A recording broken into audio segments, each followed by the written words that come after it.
Hello friends, మీరు నిద్రలో ఉంటున్నప్పుడు ఎవరో ఒకరు బార్డర్ మీద వేకప్ అయి ఉంటారు. వాళ్ళే మన ఇండియన్ ఆర్మీ. సాధారణంగా మనం ఆర్మీ అంటే పటాస్ వేసేవాళ్ళు లేదా యుద్ధం చేసేవాళ్ళు అని అనుకుంటాం. But bro, it's way more than that. మన ఇండియన్ ఆర్మీ అంటే డిసిప్లిన్, డెడికేషన్ అండ్ ప్యూర్ దేశభక్తి. పూర్తి దేశాన్ని కాపాడే శక్తి ఇదే. ఇప్పుడు మనం ఫుల్ క్లారిటీతో ఈ వీడియోలో తెలుసుకుందాం ఇండియన్ ఆర్మీ గురించి most unknown interesting real facts. ఇండియాలో ఆర్మీ అనేది 1895లో బ్రిటిష్ రూల్ టైంలో ప్రారంభమైంది. 1947లో మనకి ఇండిపెండెన్స్ వచ్చిన తర్వాత ఇది ఇండియన్ గవర్నమెంట్ ఆధీనంలోకి వచ్చింది. ప్రస్తుతం ఇండియన్ ఆర్మీ హెడ్ క్వార్టర్స్ న్యూఢిల్లీలో ఉంది. ఇది ప్రపంచంలో సెకండ్ లార్జెస్ట్ యాక్టివ్ ఆర్మీ. దాదాపు 14 లక్షల మంది యాక్టివ్ సోల్జర్స్. ఆర్మీలో 3 మేజర్ వింగ్స్ ఉంటాయి. Number 1 Indian army ground operations, number 2 Indian navy sea protection, number 3 Indian air force sky domination. ఇంకా border security force BSF, CRPF, ITBP లాంటి ఫోర్సెస్ కూడా మనకు ఉన్నాయి. మరి ఇప్పుడు రియల్ క్వశ్చన్, సైన్యంలో పనిచేసే వాళ్ళ లైఫ్ ఎలా ఉంటుంది? బిలీవ్ మీ బ్రో, అది అసలు ఈజీ కాదు. Everyday morning 4 AM wake up call, followed by physical training, mental discipline, weapon handling. మనకు మన కుటుంబం దగ్గర ఉంటే కంఫర్ట్ ఉంటుంది కదా, వాళ్ళకి అసలు ఉండదు. ఒక soldier సియాచిన్లో -40 degree సెల్సియస్లో పనిచేస్తుంటారు.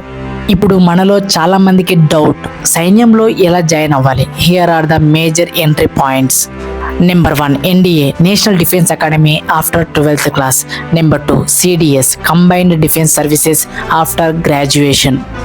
Number 3 Agnipath scheme latest 4-year service plan as Agniveer. Number 4 technical entry for BTech background. Number 5 women entries through OTA officers training academy. ట్రైనింగ్లోనే శాలరీ స్టార్ట్ అవుతుంది.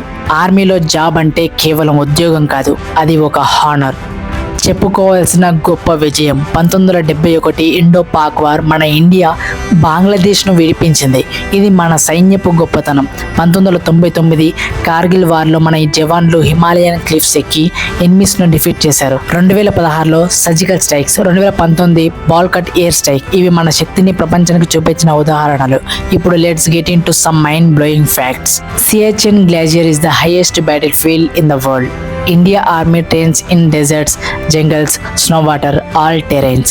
Army is also first in rescue missions, Kerala floods, earthquakes, tsunami. ఎందుకంటే army అంటే జనం కోసం పనిచేసే force. వాళ్ళు first fight చేయరు, but once attack అయితే రిటాలియేట్ను పవర్ఫుల్గా చేస్తారు. ఇప్పుడు ఇంకొన్ని motivations facts. Indian Army has its own intelligence, military intelligence. They design their own weapon, DRDO తో కలిసి. Every year thousands of soldiers sacrifice their lives for our safety and still never ask for credit. So bro, next time మన ఇంట్లో సేఫ్గా ఉండగలిగితే అది ఎవరి వల్ల అంటే ఇండియన్ ఆర్మీ వల్లే. వాళ్ళు మనకి మనదైన భారత్ అనిపించేస్తున్నారు. So salute every soldier, respect the uniform, share this video to inspire at least one youngster. Maybe tomorrow he might protect our nation. Jai Hind and జై జవాన్. భారత్ మాతా కీ జై.